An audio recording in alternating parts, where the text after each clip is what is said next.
Dolphins fans, Kyle Krabs, your host here on Locked On Dolphins. Today on the show, a look at some of the players that have reportedly been involved in some top 30 visits and pre-draft visits for your Miami Dolphins, who they are as prospects, and how they could possibly fit as pieces to the puzzle for the 2022 Miami Dolphins. Tap in, you, me, Locked On Dolphins.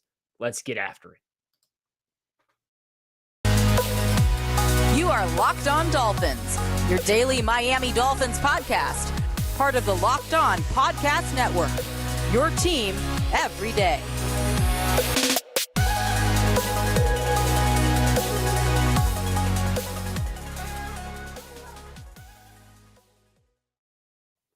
What's going on, Dolphins fans? Kyle Krabs, your host here on Locked On Dolphins. Today is Wednesday, April 20th, 2022. We are just over a week away from the 2022 NFL Draft, probably 9 days away from the Dolphins making a selection in the 2022 NFL Draft, but I digress. Very exciting times here on Locked On Dolphins. Me as your host, Kyle Krabs, director of scouting at thedraftnetwork.com, huge draftnik. So excited for this time of year. Today's episode is brought to you by Blue Nile. This Mother's Day, give mom something she'll treasure forever with fine jewelry from BlueNile.com. And Locked On Sports listeners get 50% off $500. Use code Locked On at checkout. I want to thank you guys for making Locked On Dolphins your first Miami Dolphins listen of the day. And today, going to be talking about some pre-draft visits, the talents that are involved, how they could fit, what that might tell us about other players in this class who could fulfill a similar role. Very interesting. I think if you had to start with anybody, you'd probably have to start with Georgia running back James Cook. And this player was reported to have had his visit lined up with the Dolphins just under 2 weeks ago. So this visit has come and gone. This is not breaking news that the Dolphins did a pre-draft visit with James Cook. But what's very interesting to me is James Cook's style of play relative to the backs that have been brought in. And then you can start to search for other backs within this year's class who have similar skill sets. That's where it gets interesting in my eyes. James Cook, if you're not familiar, was a running back on the national champion Georgia Bulldogs, shared the backfield with Zamir White, who is very much the hammer of the two. He's a 215, 220-pound back. James Cook is smaller, more condensed. He's short, not too dissimilar from Dalvin. And yes, there is relation there.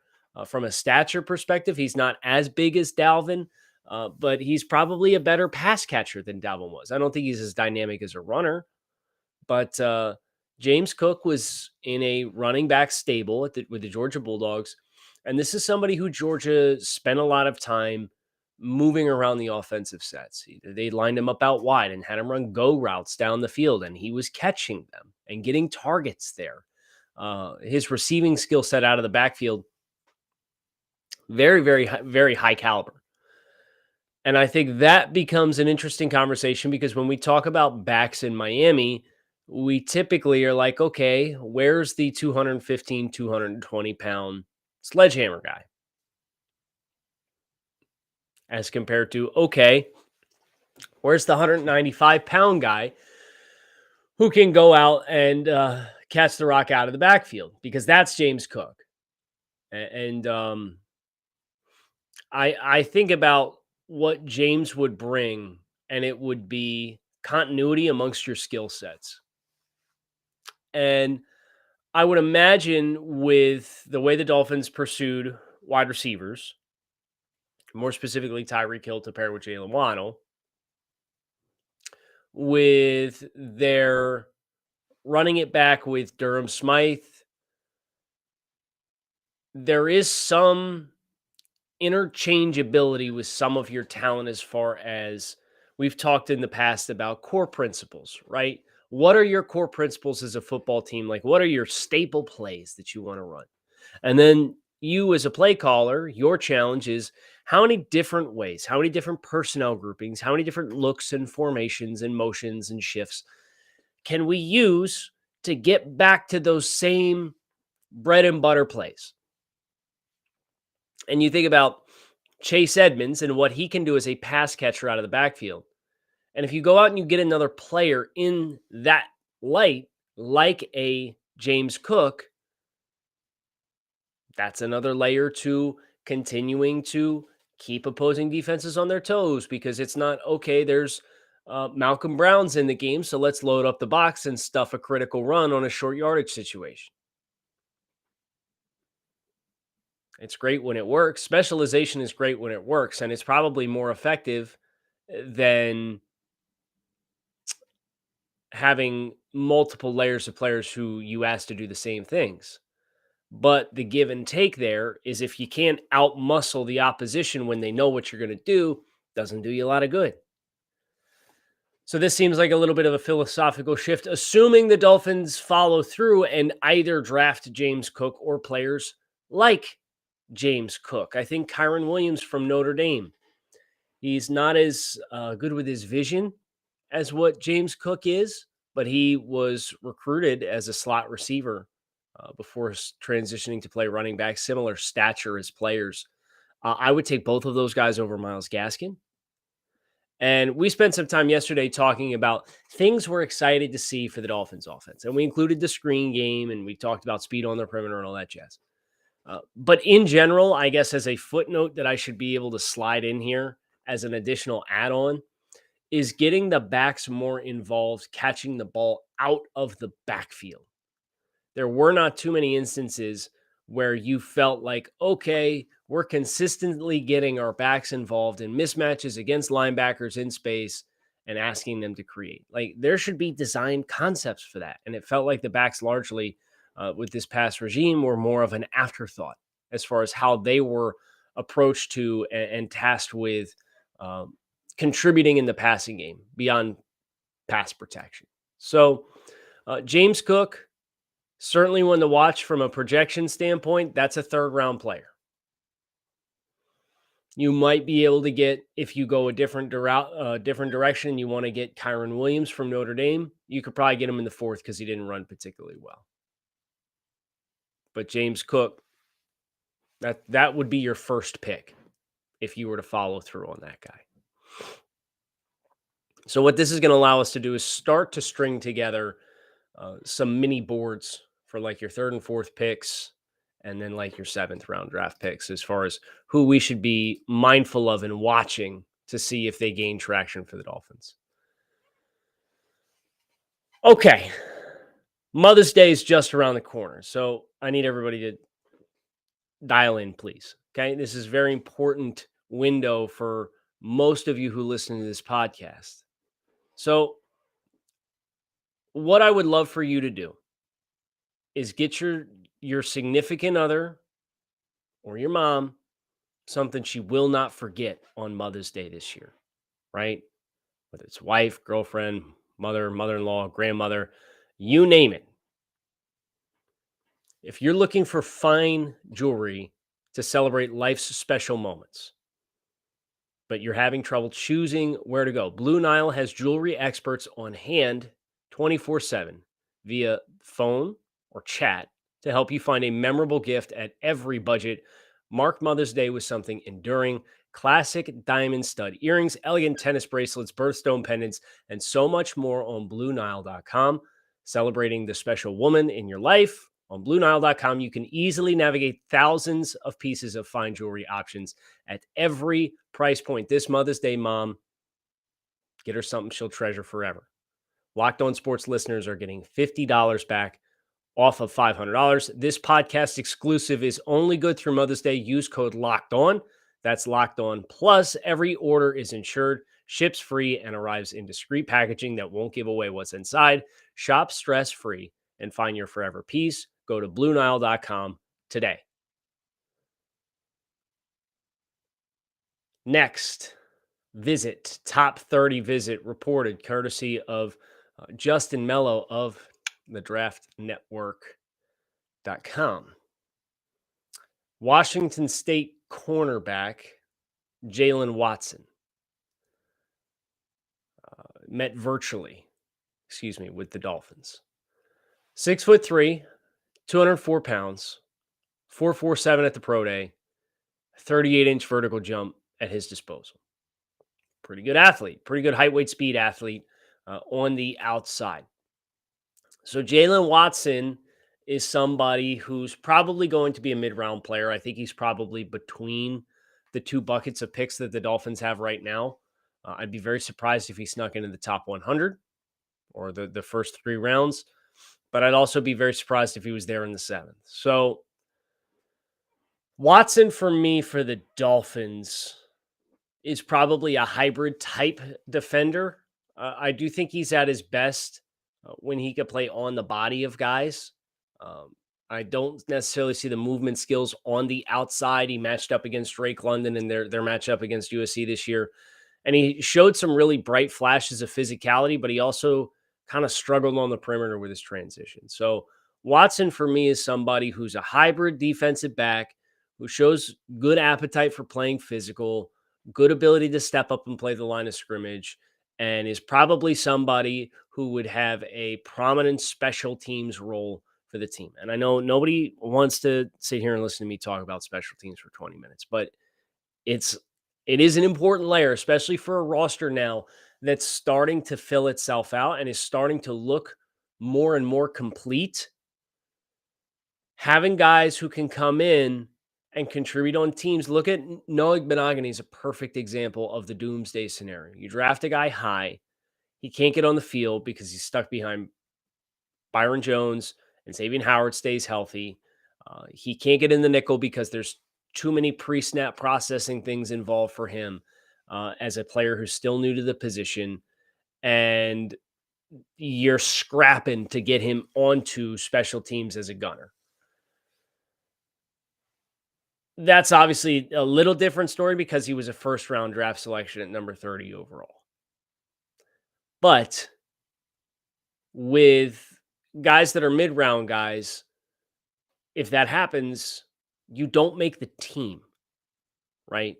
Like if you're a 4th-round pick and you can give nothing on defense and you can't contribute on special teams, you will not get the benefit of the doubt from a roster spot because the financial implications of moving on from you are zip, zada, zilch, zero.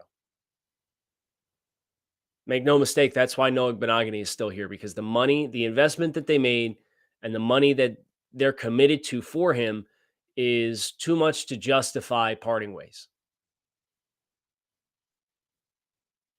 So, Jaylen Watson, I do think it's interesting that they're continuing to look for size in the secondary when you consider what they have there, the physicality they have in the corners. You know, maybe they view him as a developmental outside corner.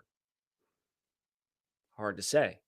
It's also hard to say that he's going to land because I think his sweet spot is ultimately between the Dolphins' 2 buckets of picks. The next top 30 visit that caught my eye, and we do not know all of them. I know a bunch of you have asked, hey, Kyle, can you get a list of all the top 30 visits and talk about, the players that they're bringing in and go from there? I can give you the ones that have been reported. And we can work with what we got there. JT Woods, safety from Baylor, Senior Bowl participant. It's a really interesting player. And you're gonna discover a trend here pretty quick. 6'2", 195 pounds, 32 3/8 arms, ran a 4.36, 40-yard vertical jump, 10'8" broad jump, 1.52 10-yard split. Okay, so this is another defensive back. Woods was more of a true safety at the college level as compared to Jaylen Watson playing more corner. But JT Woods, regardless, 6'2", that's 92nd percentile for safeties. His 4.36 40-yard dash is the 97th percentile for safeties. His 40-yard vertical jump is 92nd percentile for safeties. His broad jump of 10'8" is 88th percentile for safeties. His 1.52 10-yard split is 77th percentile for safeties. His arm length is 75th percentile for safeties. Height, weight, speed athlete in the secondary. Interesting. We've now got 2 of these guys. Watson, again, more of a true corner at the college level, a little bit more dense. But JT Woods, and here's what I like about the Baylor kids, all the Baylor kids. Kalen Barnes at corner, JT Woods, Jalen Petrie, like all their guys that play in the back 7. Maybe not the linebacker. I'm a little cooler on Terrell Bernard, the linebacker. But all these secondary guys coming out of Baylor right now, they played for Dave Aranda. And if you don't know who Dave Aranda is, he's one of the most well-respected defensive minds in college football. He was with the LSU Tigers when they won the national championship. Then goes to Baylor to replace Matt Rule.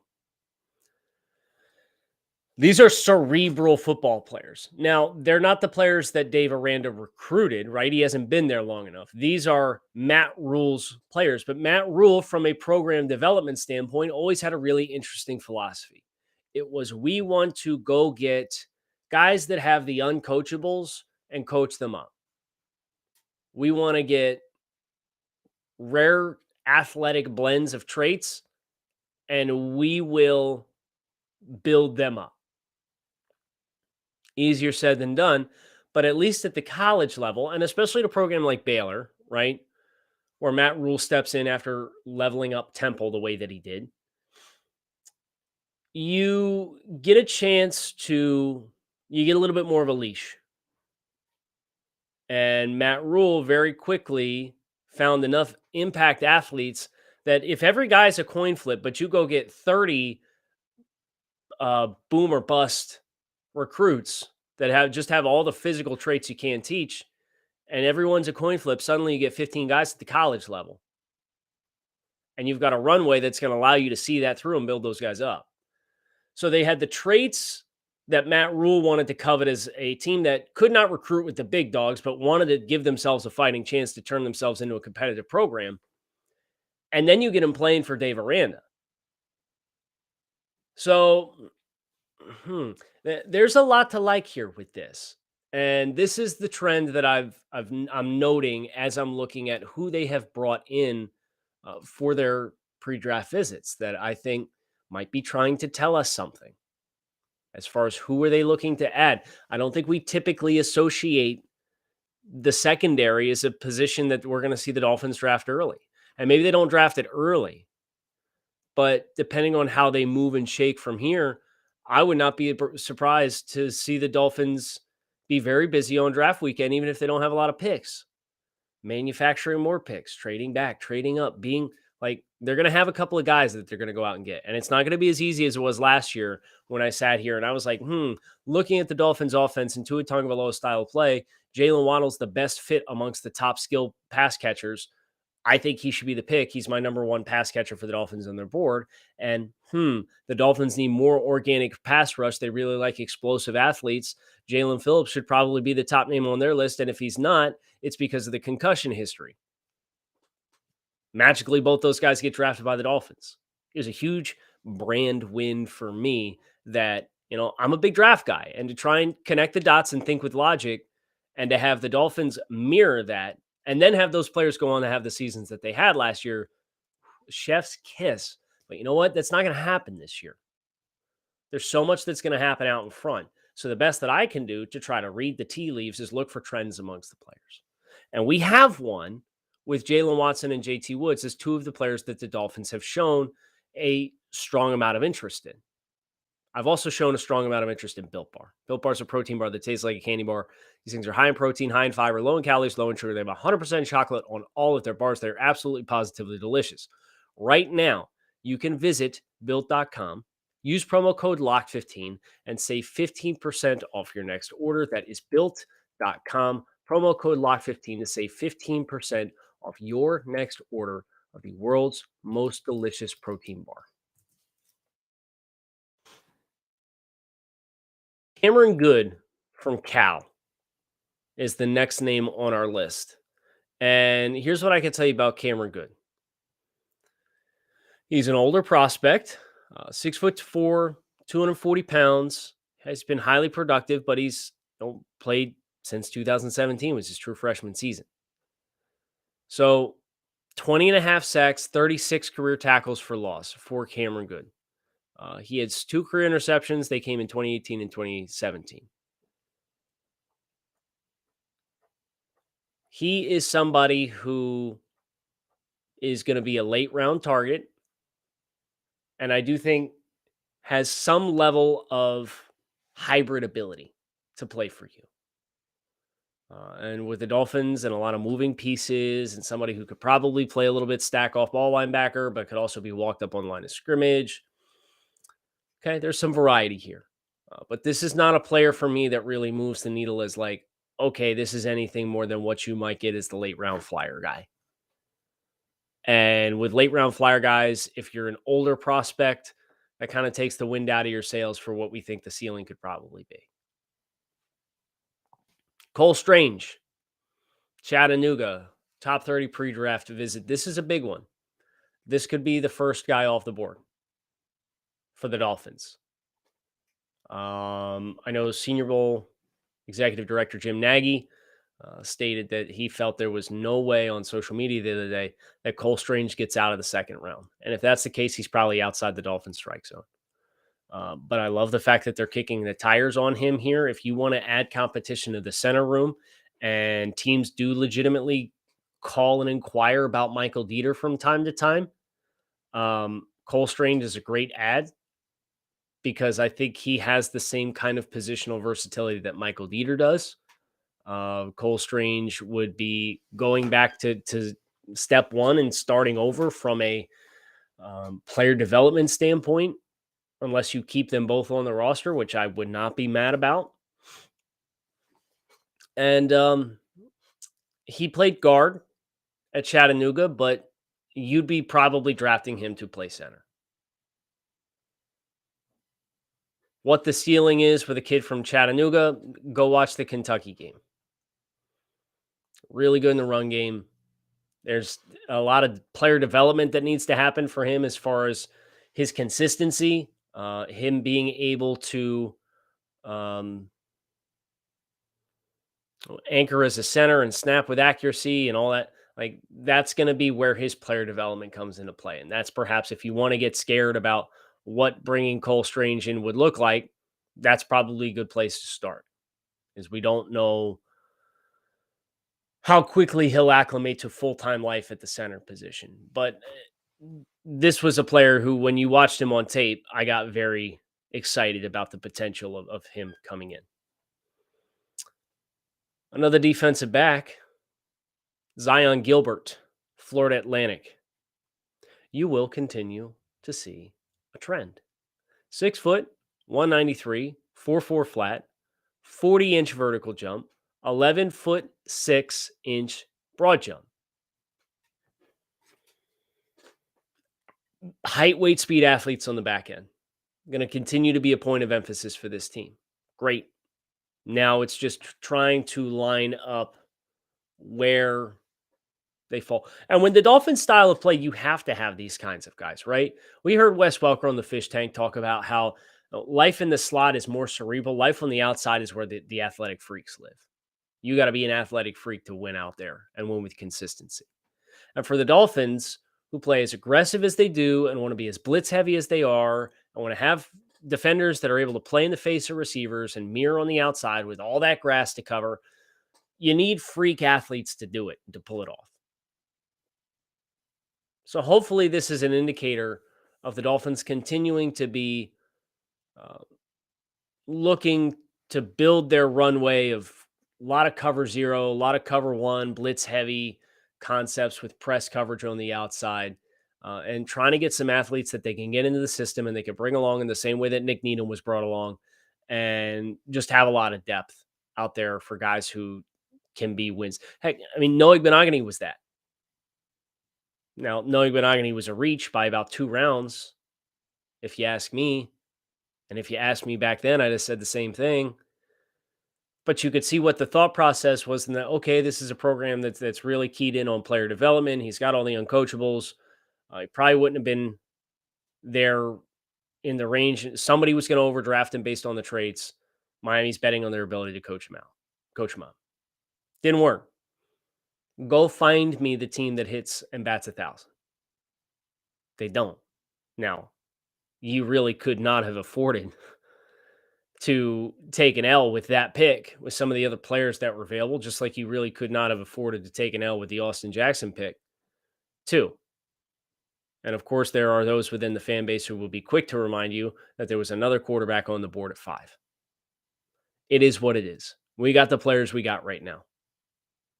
I'm more focused on how do we move forward from here instead of lamenting and glooming and dooming and the sky is falling about decisions that were made 2 years ago. Because it's not going to do us any good to get a more competitive team here and now. Hope you guys enjoyed this conversation. These are all the visits that I have officially on the record that I can talk about. If I get any more, we can, of course, circle back to them. But I hope this was helpful for all of you Dolphins fans who have seen some of the trickling in of Dolphins having pre-draft visits with X, Y, or Z.